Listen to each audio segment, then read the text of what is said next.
એક વખતની વાત છે. રાજા ચંદ્રગુપ્ત મૌર્ય પણ એના ભોજનની અંદર, એના ખોરાકની અંદર એમના જ મહામંત્રી એટલે ચાણક્ય દ્વારા થોડું થોડું થોડું થોડું થોડું એ ઝેર છે એ અંદર ઉમેરવામાં આવતું. ચાણક્ય છે એ આ ઝેર શા માટે ઉમેરતો હતો? ચંદ્રગુપ્ત મૌર્યને આ વાતની જરા પણ ખબર નહોતી. હવે આપને પ્રશ્ન એવો થાય કે આ ઝેર શા માટે ઉમેરવામાં આવતું? આ ઝેર ઉમેરવા પાછળનું કારણ માત્ર ને માત્ર એક જ હતું કે ભવિષ્યની અંદર કોઈ પણ દુશ્મન લોકો દ્વારા જ્યારે પણ ચંદ્રગુપ્ત મૌર્ય એના ખોરાકની અંદર કે એને ઝેર આપવામાં આવે તો એના ઝેર સામે એ પ્રતિરક્ષણ મેળવી શકે. એટલા માટે થઈને આગોતરા આયોજન તરીકે ચાણક્યએ એના ખોરાકની અંદર ઝેર મેળવવાનું શરૂ કર્યું. હવે ચંદ્રગુપ્ત મૌર્ય આ વાતથી તદ્દન અજાણ હતો.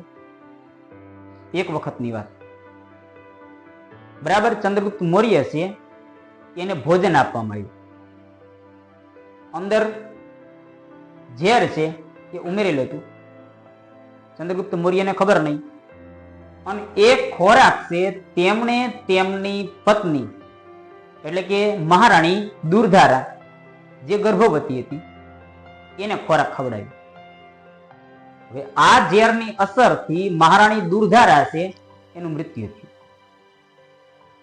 ચાણક્યને ખબર પડી એટલે તાત્કાલિક ચાણક્ય આવે છે અને રાજવૈદ્યોને બોલાવીને મહારાણી છે એનું પેટ ચીરીને એના ગર્ભની અંદર એલું બાળક છે એને બચાવી લેશે. પરંતુ એક ટીપું ઝેર એની અસર આ બાળક છે એના પર થાય છે.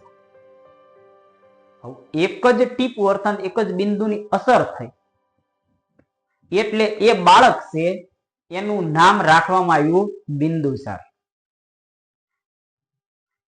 આ બિંદુસાર પણ ચંદ્રગુપ્ત મૌર્ય જેટલો જ શૂરવીર અને પરાક્રમી હતો. આપણે કહેવત છે ને કે મોરના ઈંડા કદી ચિતરવા પડે નહીં. પુત્રના લક્ષણ પારણામાં અને વહુના લક્ષણ બારણામાં.